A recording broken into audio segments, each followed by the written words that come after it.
চলো বন্ধুরা তোমাদের সঙ্গে শেয়ার করি যে এই বোলটা নিয়ে এসছে কেন হঠাৎ। তো দুপুরবেলা ওরা দুজনে মিলে এসেছিলো, দুজনে নয় একজন এসেছিলো, এসে আমাকে বলছে ও দিদি এই মাছগুলো একটু রেখে দেবে, যেহেতু আমাদের অ্যাকোরিয়াম আছে, দেখেছে আমাদের কাছে মাছ আছে, তো সেই জন্য এসে এইগুলো দিয়ে গেছে। ওদেরকে প্রথমত খেতে দেয়নি, তো আমি প্রথমে ওদের খেতে দিলাম। একটা ছিল গাপ্পি, একটা মলি। কিন্তু হচ্ছে কথা এইটুকু জায়গার মধ্যে রেখে দিয়েছে, তো ওরা না মানে বেরোনোর জন্য খুব ছটফট করছিল। আমারও দেখে মানে মনে হচ্ছিলো যে ওদেরকে বড় জায়গায় রাখাটা খুব জরুরি।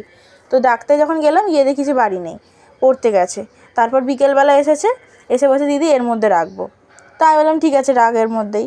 তারপরে দুটোকে নিয়ে এলো, নিয়ে এসে ওর মধ্যে আমি বললাম ঠিক আছে তাহলে তুই একটা ঢাল আমি একটা ঢালি। তো ওর মধ্যে মাছগুলোকে ঢেলে দিলাম। একটা যে গাপ্পিটা ছিল ওটা মেল, আর মলিটা হচ্ছে ফিমেল। আমার মনে হচ্ছে মলিটার পেটে বাচ্চা আছে, কিন্তু সেটা ঠিক অতটা বোঝা যাচ্ছে না। তো আমি ওদেরকে দিয়েও দিলাম। আর এইগুলো নাকি ওরা পুকুর থেকে পেয়েছে, পুকুরে কবে থেকে এই মাছগুলো হচ্ছে আমি জানি না, পেয়েছে। যাই হোক, বাই বাই।